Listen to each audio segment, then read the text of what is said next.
This is a Canon M50. I have the Rode Videomicro on the top. The quality so far seems really good. Well, I've got a couple of minor niggles.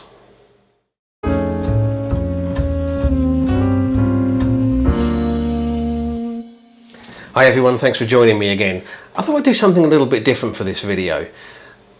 2 months ago I bought a new vlogging setup, a new video setup, and I thought I'd just tell you after 2 months what I think of it. I thought it might be useful for anybody that's thinking about getting a new video setup, or who's thinking about getting into doing vlogs and is thinking about buying a camera. This isn't going to be a review as such. There's lots of reviews of this camera out there, but this is just my impressions after 2 months of using this, 2, 3, 4 times a week when I go out. This is also not a review of this as a stills camera. I've shot a couple of test still images on it and they actually look pretty good. I mean, it's 24 megapixel 1.6 crop sensor, so the quality is there, but I've been using this as a video camera. So this is mainly aimed at anybody who's thinking about this for video use. So let's start off. This is a Canon M50. I have the Rode Videomicro on the top, and I have just the kit lens. It's a 15 to 45 lens.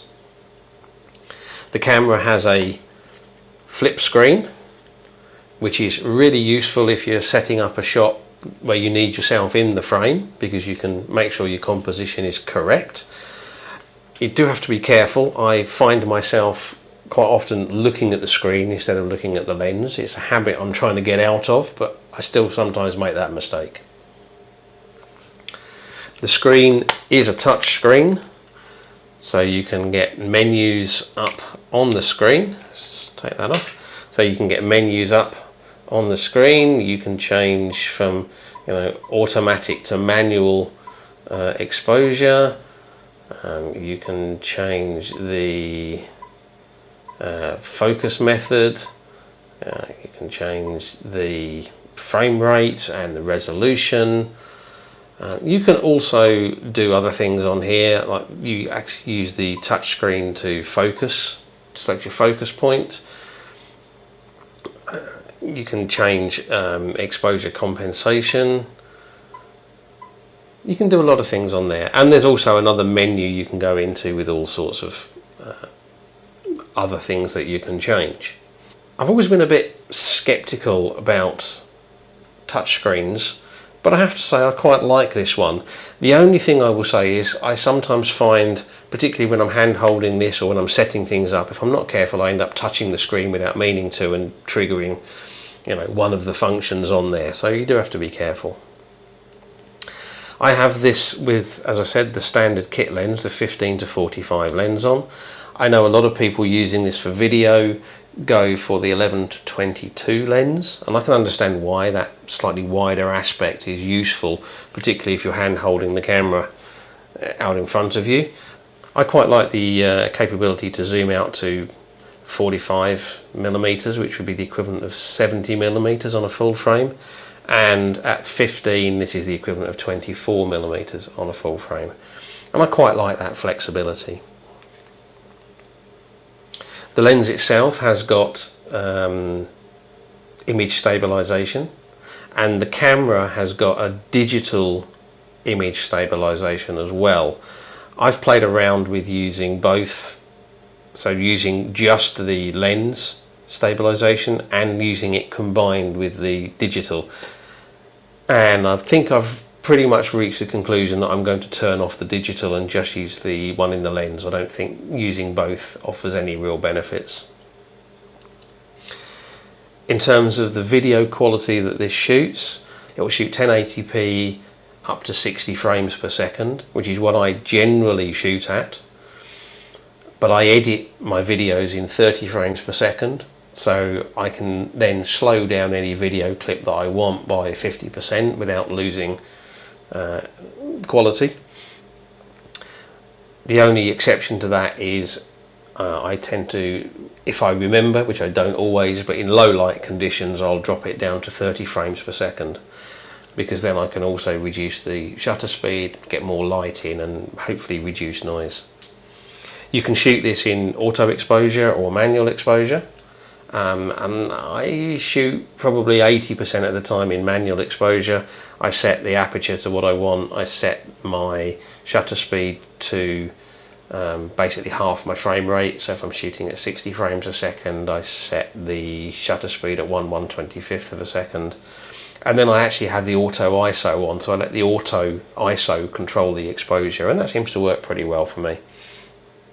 Sometimes I will flip over to the automatic exposure mode, but I've been using that less and less. I used that when I first got it, but I've been using it less and less over the last few weeks.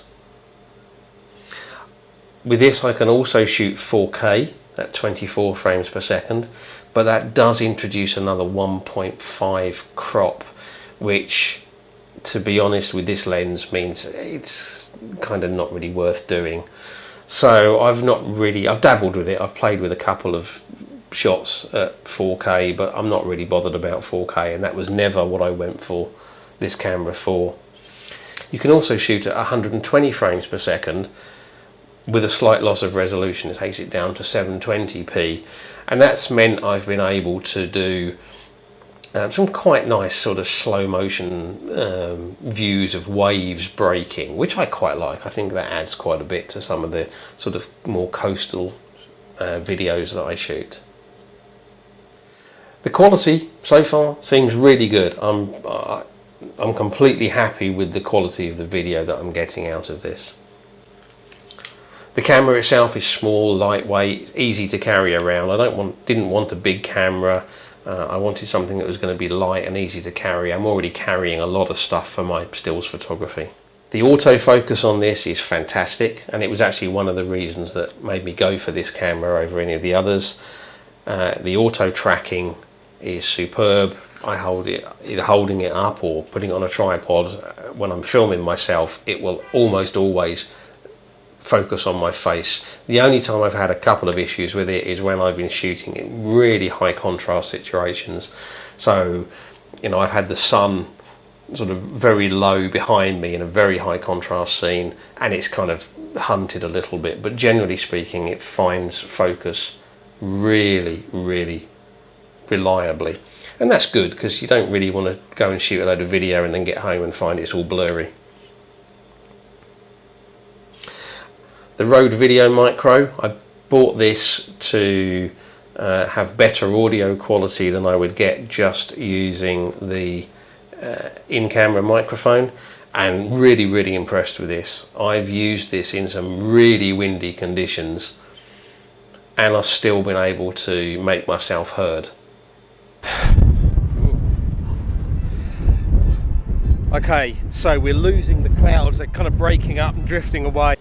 It's got this, you know, this big sort of combination of foam and fur wind muff on it, and it seems to work really well. I mean, obviously in gale force wind you're still going to get wind noise on it, but I've shot in some pretty windy conditions and it's been absolutely fine.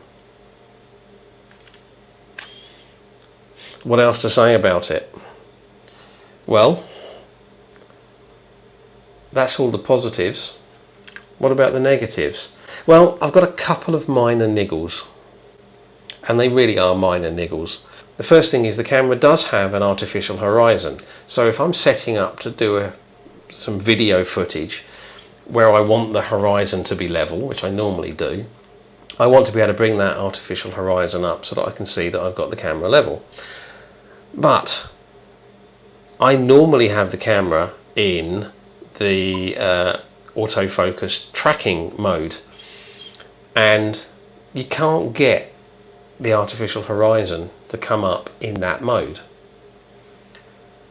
So what I have to do is go into the menu on the screen, change the autofocus method to zone AF, for example, come out of the menu, and then I can get the horizon to come up.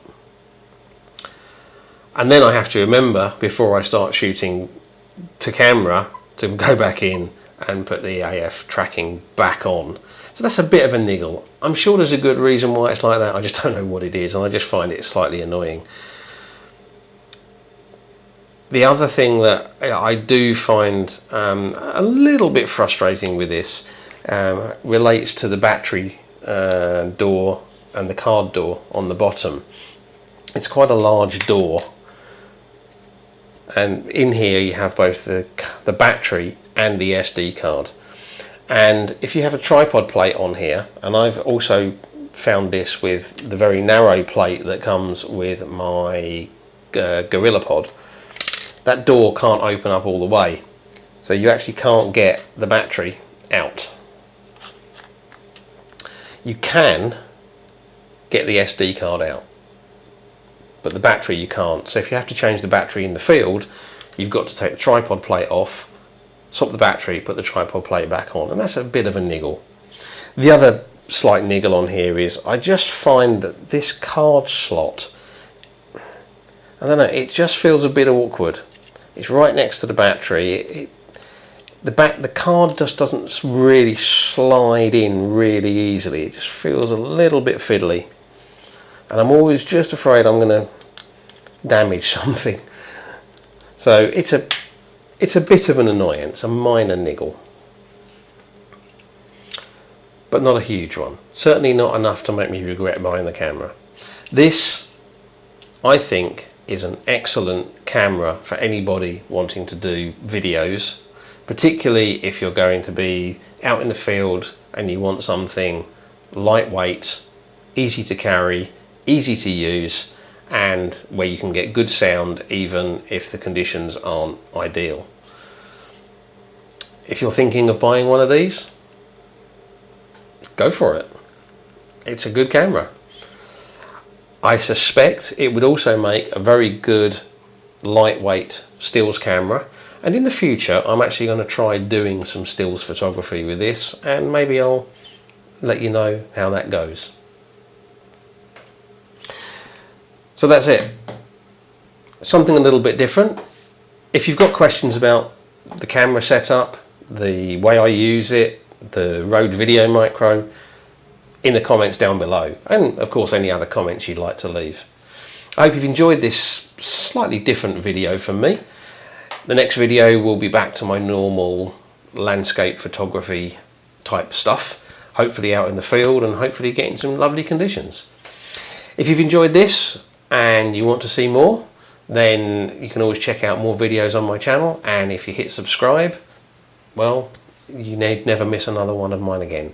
And in fact, there's a little symbol, looks like a bell. If you hit that, you even get a notification, tells you every time I put a new video out. Likes and shares are really helpful and very much appreciated. And as I said, comments. I love to hear from you. Comments down below, and I always respond. And that's it. I appreciate you taking the time to watch my video.